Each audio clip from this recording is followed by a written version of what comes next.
This is Find Your Dream Job, the podcast that helps you get hired, have the career you want, and make a difference in life. I'm your host, Mac Pritchard.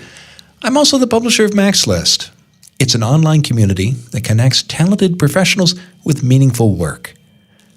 I believe everyone can find a job they love, but to do that, you need to learn the skills to build a successful career. From professional networking to personal branding, you've got to get good at job hunting. This show helps you do this. Every week on Find Your Dream Job, I talk to a different career expert. We discuss the tools and tactics you need to find the work you want. This week, I interview Laura Gassner Otting about how to build your network so opportunity comes calling.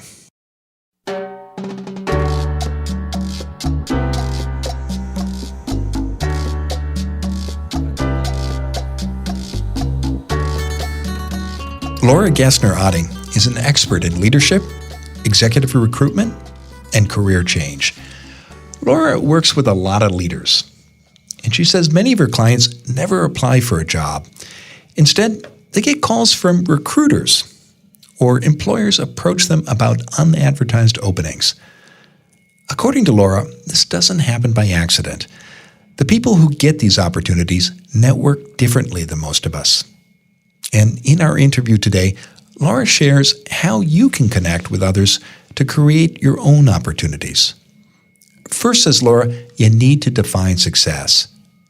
Too many people think you always need to get a big job with an important title. Depending on your goals, you might be better served by an entry-level position in a big office.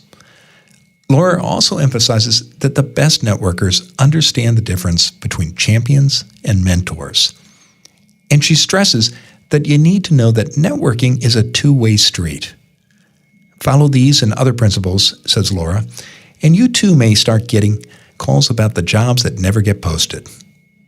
Want to learn more? Listen in now at the Mac's List studio as I interview Laura Gassner Otting about how to build your network so opportunity comes calling.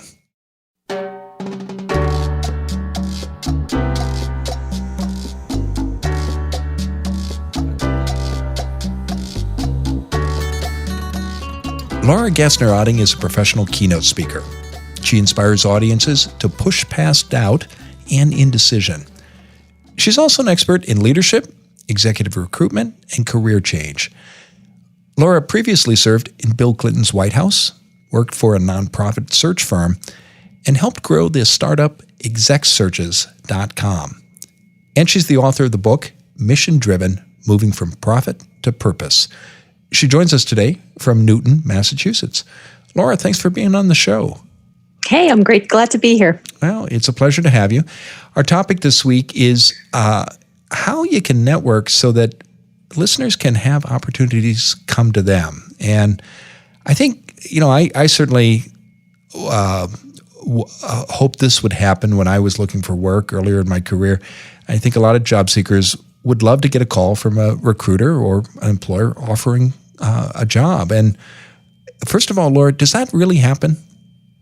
It absolutely does happen. One of the things that I would tell people about executive search is that there are two important parts of it. The first is executive. We were doing work at the executive level. But the second is search. We actually went out and looked for candidates. And the reason that organizations would hire us and pay us typically 1/3 of the first year's cash compensation is the model, is because we went out and we found candidates that they either could not locate on their own or could not convince on their own. And the reason they wanted those candidates is because those candidates were successful in what they were doing. They were happy in what they were doing. And because of that, it meant they weren't looking at the want ads. So we had to actually go out and search for those candidates.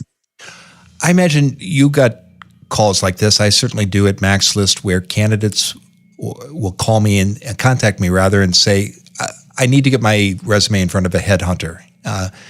Is that something that you recommend? When you were doing executive search, would you respond to calls like that? So I would tell people that I was only really as good as the searches I had in-house at any given moment. So if you were an incredible accountant or an incredible lawyer or an incredible program person, and all I had was a fundraising job available, you were great, but you weren't great for me. There weren't wrong candidates. There were just wrong candidates at wrong times, at wrong moments in organizations. And if I didn't have a search for you, I loved you, but I had no use for you. And then 3 months later, when I had that search for the accountant or the lawyer or the marketer or the program person, I might not remember you were there. So it's a good idea to reach out to search firms, because you never know if they've got searches. You never know if they've got a search they just haven't announced on their website yet. But you also can then start to get to know them. And the way that I recommend people do it is look at the searches that are on the website of the search firm, and then call them up. If there's something that is right for you, absolutely call them up and plead your case. Nobody ever got dropped out of a search because they were the right candidate, but they maybe were a little pushy. But if there isn't something that's right for you, you can still call them up and say, hey, I saw the search that you've got on your site. It's not quite right for me, but I know some people who might be in the right network, or for whom it might be right. And would you mind if I pass that information along to them? And they'll be like, wow, manna from heaven. Thanks so much. We would love to get help getting this out, because that's how we make our money. And once you've done them a favor, then you can turn around and say, and hey, by the way, the reason I was looking at your website in the first place is that I'm beginning to contemplate my next move. Would you mind if I sent you my resume? I'd love to have a conversation. And they're of course going to say yes at that point. So then they get to know you. Then you have a conversation, and then it becomes your job to follow up once a month or every quarter or whenever it is, just so that you continue to be a resource for them, so that when the search comes along, you're much more top of mind. From the outside, for many job seekers and professionals in general, executive search is a giant black box. Often people don't even know how to find companies like this. Do you have some basic tips about not only how to connect with firms, as you just described, but let's step back even further. How do you find these companies? So it is a black box, and I am going to apologize on behalf of the entire executive search world. It's often a black hole. Candidates don't always get treated very well by search firms. The firm that I founded, Nonprofit Professional Advisory Group, stood apart, I thought, because we had a little bit of a different business model, where we didn't charge the typical 1/3. We sort of unbundled the work and then created these bespoke offerings to clients based on how difficult their search was. And it incentivized us both to do well by the client, but also to do well by the candidates. And so we were actually proud that we got business from candidates who didn't make it through our searches, but then got placed in other places and then called us up to do searches for them. But for the most part, candidates don't get treated very well by search firms. So I want to start by saying it's good, it's important, reach out to search firms, but if they don't treat you well, don't take that as a judgment. Don't take that as a valuation. They're just not incentivized to be worrying about you all the time. And so sometimes that results in bad behavior. In order to find them, I think obviously there's the internet. You can look up executive search.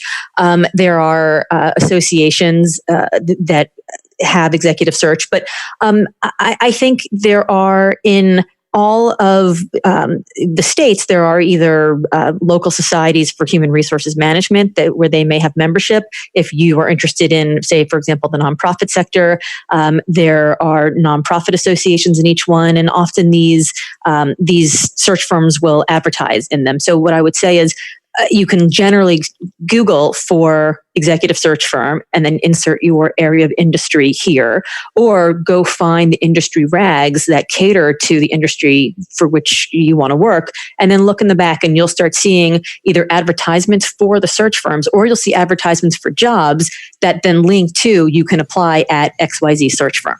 And that's how you get a sense of who's doing the work in that area. Now, there are two different kinds of search firms also. There's retained executive search, and then there's the search that's done just on a commission basis. And so it's important to understand, if they're doing a search that's retained search, they're hired by the organization to find them a pool of highly qualified people, or if it's commission-based work where they're just sort of throwing candidates at the wall to see what sticks. So the search firms are one way you can get those calls coming to you about opportunities, but that's only part of how that happens. Can you tell us other ways that you've seen in your work Laura, with leaders, and not only but in your consulting practice, that people get these kinds of opportunities? What do people do besides contact executive search firms? So it's true that search firms are only part of it, and they are such a small part of it. Most of the searches, and we've all heard statistics about how the vast majority of jobs that are filled are never advertised, and I believe that to be true. And then there are also the jobs that get filled that didn't even exist before somebody saw the solution to the problem, right? You meet a person, you're like, oh, they'd be really good at doing this thing for me that I didn't quite realize I needed done until I met them. So the way that jobs are filled is by networking, is by getting to know people, is by getting yourself in the deal flow. So we think that networking means I have to walk around and amass this gigantic Rolodex of people. But really what networking is it's permeating a specific subset of people. It's creating critical mass within an industry or a skill set where you want to be known. It's making sure that you get known as either a thought leader or a connector or somebody who brings some sort of innovative thinking, some sort of value to that world. And that happens by getting yourself in the room.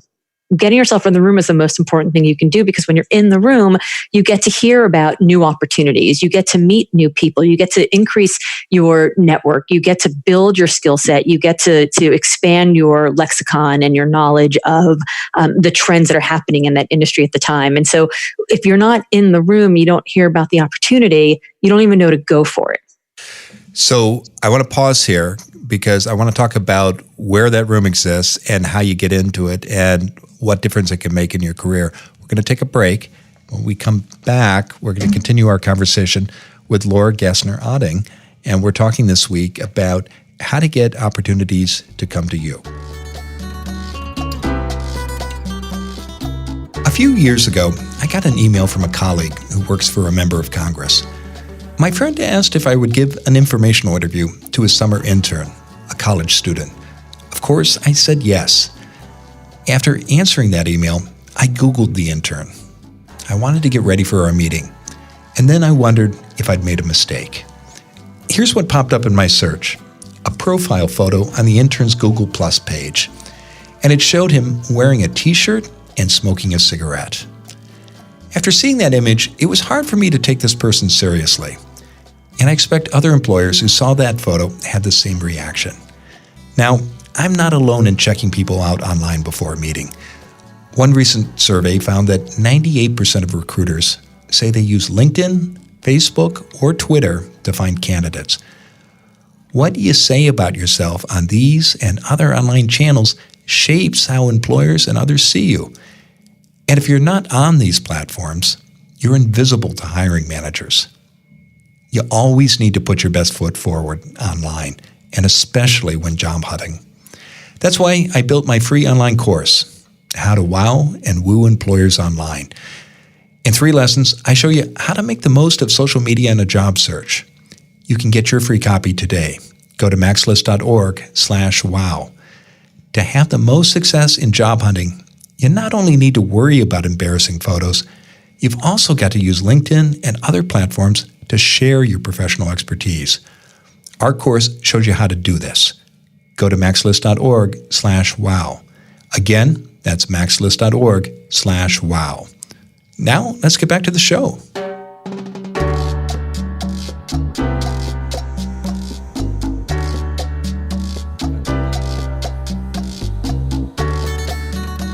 We're back in the Max List studio, and I'm talking with Laura Gassner Otting.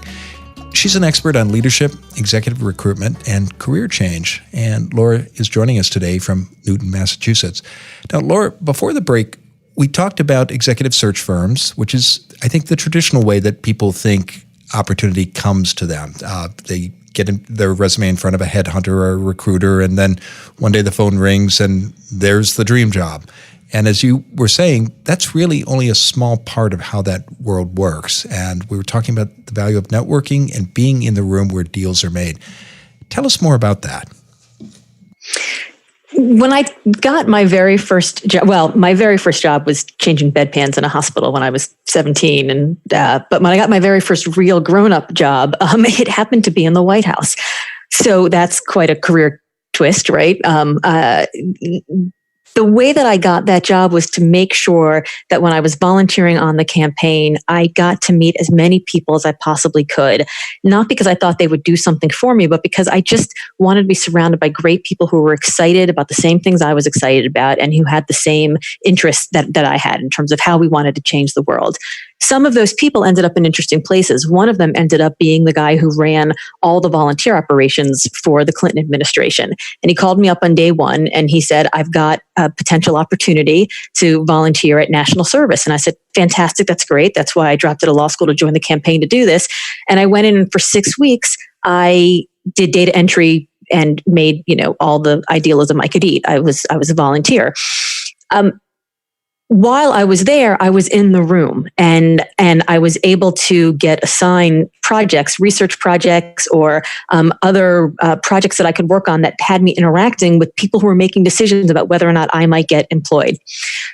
As I was walking out one day, there was a sign on the wall about giving blood, and I happened to notice that the head of the office was giving blood at 10 a.m. Now, there are 4 spots to give blood. There were 3 people already signed up and there was 1 empty spot. And I said, well, if I'm ever going to do this, I'm going to do it now. Now, I have a minor medical condition that's not very exciting, but it means I sometimes pass out when I give blood.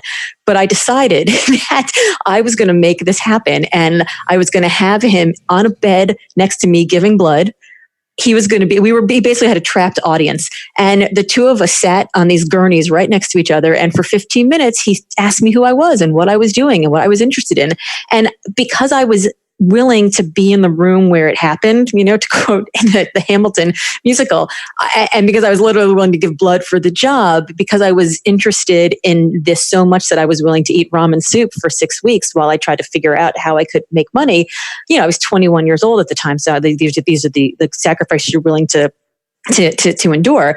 But because I was able to do that, because I was able to see this opportunity, because I was able to put myself in a place where strategically I would have the ear of the person who made a decision, I got offered actually a paid job. And of course, my career bloomed from there. But if I didn't meet the people, if I wasn't in the room, if I didn't look at the opportunity, if I didn't jump at the chance, I never would have gotten there. And that's all because of the power of networking. And there are a lot of things I like about that story, but one stands out is you didn't start out with an impressive job, did you? It was a volunteer position. Are you talking about the bedpans or the data entry? Yeah, I think, my first job was carrying newspapers and then I washed dishes and I at a restaurant for a while. But I think we all of those experiences can help us in the workplace. But in your case, you had a much higher goal, but you started out at a very modest position. So we're often taught that we should strive for the most impressive title we can have. And I think that's wrong. I think it's really important to put yourself in the most impressive place you can put yourself. And not because I think you're not going to make the most money, you're not going to have the most fame for it, but because you will learn the most from it. So I took a tiny position, and I got the lowest possible salary, but I was working as what's called a confidential assistant to the head of national service, which basically meant I did a lot of scheduling his trips and speech writing and proofreading, and I was the person who briefed him before he went anywhere. I mean, I was the right-hand person. It was not an impressive job, but I sat next to the CEO. And because I sat next to the CEO, I got to meet everybody he met.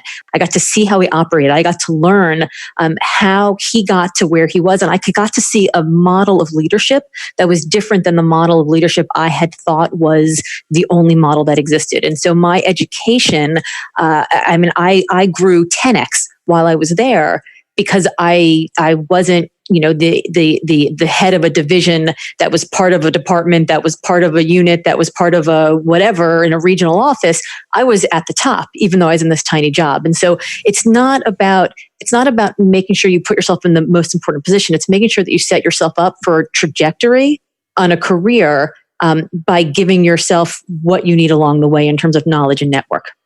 What would you say to listeners, Laura, who say, well, that makes sense, but I'm not 21, I'm mid-career, or I'm at a senior, I'm farther along in my career, perhaps 15, 20 years.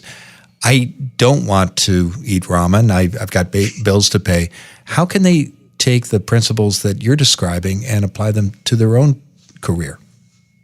Well, it's a two-part answer. The first is, do they want to stay doing what they're doing? And the second is, do they want to completely reinvent themselves and do something different?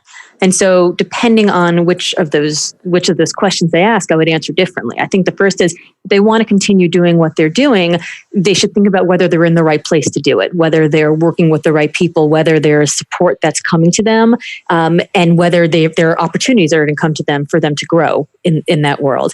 If they don't have those things, then it's important to think about how to get them. So, do they have control over the contribution they want their work to make in their lives at this moment? Are they making the kind of money they make? Are they making the sort of change in the world or the company or their community that they want to make? Do they feel fulfilled? Are they are they getting the best out of themselves every single day? And if they're not, then that's the moment when you have to decide to make that change. And I would say to make that change is to probably invest deeper in the career that they have by joining associations, by starting to go to more networking events, by really sort of getting out of their cubicle or their office and starting to face external instead of just continuing to sort of push deeper where they are. If they're looking to do something completely different, then it's a matter of thinking, well, what are they running away from? What don't they like now? But what is it that's exciting them that they want to do in the future? And maybe that's a cause they want to serve. Maybe it's using a different type of skill set. Maybe it's taking that side hustle and making it into their full-time job. And again, I think the way to do that is to start getting more active and to get to know people outside of what you're doing. We all know what we know, but we don't know what we don't know. That's kind of like a Yogi Berra, it's pretty obvious. But until you start talking to people and seeing the way that they are doing their work, the model of how they are allowing that work to contribute to the life that they want to have, it's pretty hard to understand what you're missing. I mean, we all know the void is pretty obvious, but how do you fix that void? That's always a little bit more confusing. And the only way that we can get there is to see models of other people. There are studies that show that 1/3 of Americans over the age of 50, so 34 million people, want to do something in their last big gig that is more meaningful, that feels good, that's giving back in some way. That's a huge percentage of the population that's thinking about reinvention. At the Gen X age where I am, you've got kids that are getting older, you've got parents that are getting older. So we're trying really hard to figure out, does this work give me what I want to do? I got to go to it every day. I've got bills to pay. Am I making enough? I've got, big concerns about finances coming, but I also have this time that I need flexibility. And then millennials are more and more looking for work that matters, that has purpose, that gives them engagement. And so at every generation, everyone's thinking about this question of reinvention all the time. If you're somebody who's thinking about reinvention, what I would say is don't be afraid of it. I would say embrace it and start talking to people about it, because you're definitely not going to be alone. So the common thread running through both instances is the people that you surround yourself with, and as you reach out to folks, doing it in a thoughtful, strategic way. Let's bring it back to our topic, which is, and you touched on this in the first half of the interview, Laura, how do you work with people and build relationships so that those opportunities do come to you and you're not just waiting for a headhunter to send you a text or make an old-fashioned phone call? People always tell me that they hate networking. They hate giving their elevator speech, or their elevator pitch, and they hate asking people for other things. And I think that networking's kind of gotten a bad rap. We tend to think that networking is going to a cocktail party, schmoozing, trading business cards, and talking in somebody's ear about what you do. And it's really not. Networking should be thought of as the building of a network. And that network could be a group of people that you interact with now. It could be a group of people that you interact with later. These are people that grow over time. I'm on the board of a nonprofit organization that has fellows that run through it. And I remember one of the young fellows when he was in college said, "I hate networking. It just feels so one-sided." Now, I do a lot of, as you mentioned, leadership development and keynote speaking. And a couple of months ago, I called him up and I said, "Hey, I'm really interested in going and starting to speak on a lot of college campuses. it turns out that this kid now is not a kid any longer and now works in college campuses in freshman advising and actually helps them figure out how to book speakers. So when he thought that he was asking me for mentoring and for networking and for job advice and interview practice all those years ago, he felt like it was one way. But it turns out networking is really a long-term relationship. And so the best advice that I can give people about networking is not to treat it as a transactional one-time affair, but really to treat it as a building of a network, as building of a relationship over time. So think about not just, I've now asked you for all these things and ending the phone call saying, well, now, so tell me, what can I do for you? I hate getting that question. Like, I have no idea. I haven't thought about it. I'm here for you right now.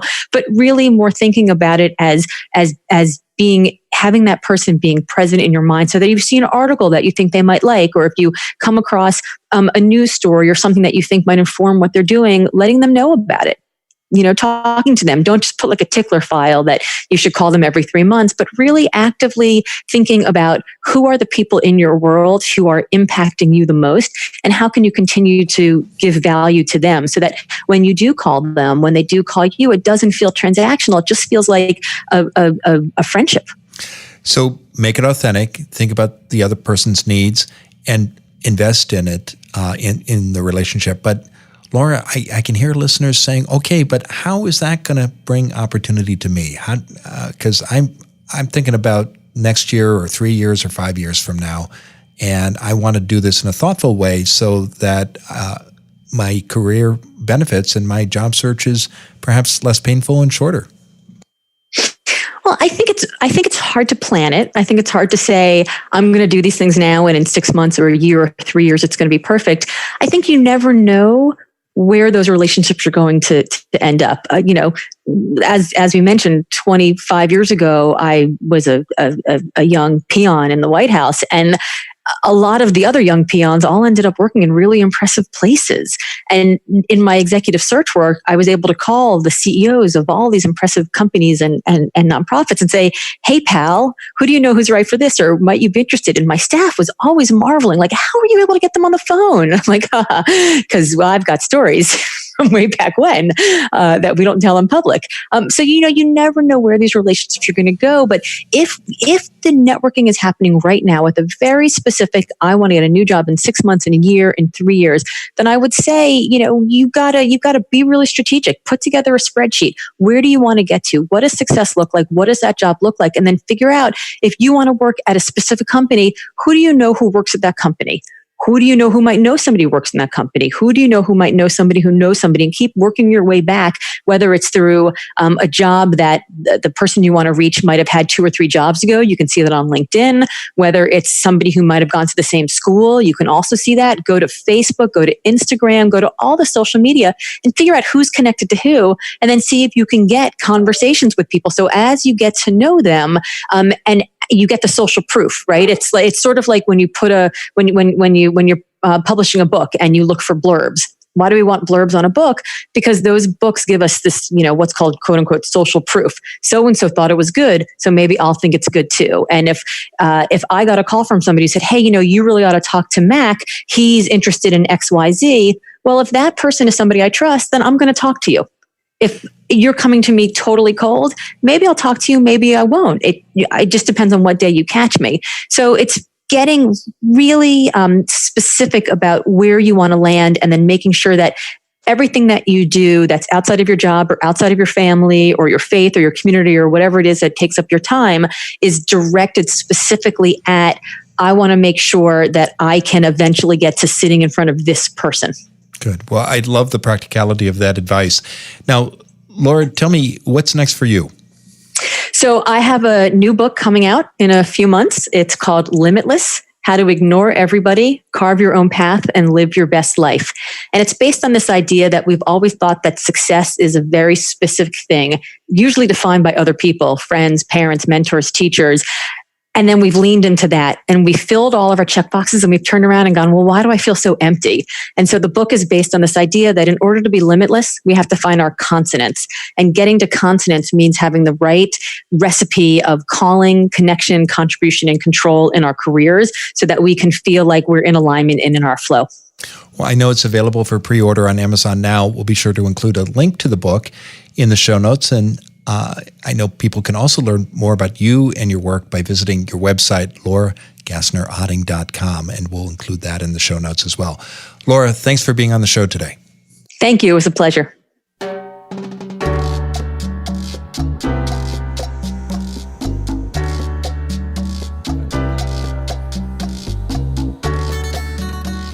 One of the tips that Laura shared that really stood out for me was her advice about getting clear about where you want to go in your job search. And we were talking about how to make opportunities come to us. And I thought it was so practical the way she described putting together a spreadsheet with the names and contact information of people at a company where you hope to get a job, and thinking about how you can build authentic relationships based not on taking, but on giving to others. That's an idea. It requires you to be clear about your goals and where you want to go. But once you know that, then she really offered a roadmap for how to act on it. And I think as you think about Laura's advice and get clear about your own goals and you're thinking about those next steps, you need to make sure that your online profile matches what you want to do and where you want to go. That's why we put together our free video course, How to Wow and Woo Employers Today. It shows you how to put your best foot forward online, but in a strategic way. Don't let an out-of-date LinkedIn profile or other social account hurt you professionally. Go to maxlist.org/wow. Again, that's maxlist.org/wow. Well, thanks for listening to this week's episode of Find Your Dream Job. And join us next Wednesday when our guest will be Donna Thay of Avid Careerist. Until next time, thanks for letting us help you find your dream job.